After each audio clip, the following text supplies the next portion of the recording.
Киіз басу өнері қазақтың көне заманнан келе жатқан ұлттық қолөнері. Киіз басу әдісімен 10 саусағынан өнер тамған аналарымыз, әжелеріміз түрлі бұйымдар дайындаған. Киіз қазақ үйдің сүйегін жабатын негізгі материал болатын. Сонымен қатар киізден жасалған бұйымдар күнделікті қолдану жағынан да басты орында болған. Сондықтан да киіз басу өнері қазақ қолөнеріндегі ең басты құнды өнер болған. Киіз басудағы ең басты шикізат ол қойдың жүні. Дана халқымыз қойдың жүнін қырқу мерзімі мен оның құрамындағы қылшықтың аз көптігіне байланысты бірнеше түрге бөліп әртүрлі атау берген. Киіз басу жұмысы арнайы жүнді дайындаудан басталады.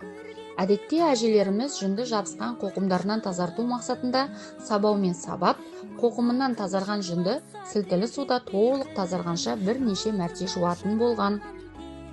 Тазарған жүнді жылы суда шайқап, бос қана сорғытып алып, ши төсеніштің үстінде күн сәулесінің астында кептіріп алған. Кепкен жүнді арасы ашылып, көпіріп, үлпілдегенше тері тулаққа салып әбден сабайтын болған. Дайын болған жүнді түрлі әдістермен бояған. Бояуға түрлі өсімдіктерді, жаңғақтың қабығын, қынаны, өсімдіктердің тамырын пайдаланған. Дайын жүнді шидің үстіне бір келкі етіп тартып, талдырмадан ойылған оюларымен өрнектейтін болған. Біз де көріп отырғандарыңыздай, жұқа басылған қызыл сары түсті талдырмадан қошқар мүйіз оюын ойып алдық. Оюды нақтылай түсу үшін шетіне сары түсті жүннен жиектеме салдық.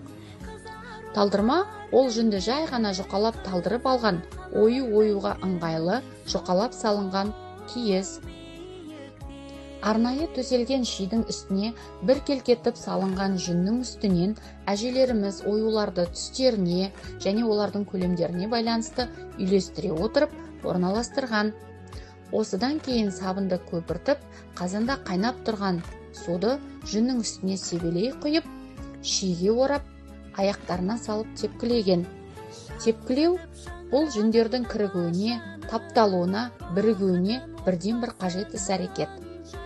Белгілі бір уақыттан кейін әжелеріміз шиді жайып, киіздің өзін орап алып, білектермен илейтін болған. Бұл әрекетте жүнді одан ары бекітіп, кіріктіріп, таптауға арналған. Үй жағдайында болғандықтан шиге орап тепкілемесек те, Дәния екеуміз киіз басудың негізгі әдістерін ескере отырып, осындай шағын ғана кішкентай текемет бастық.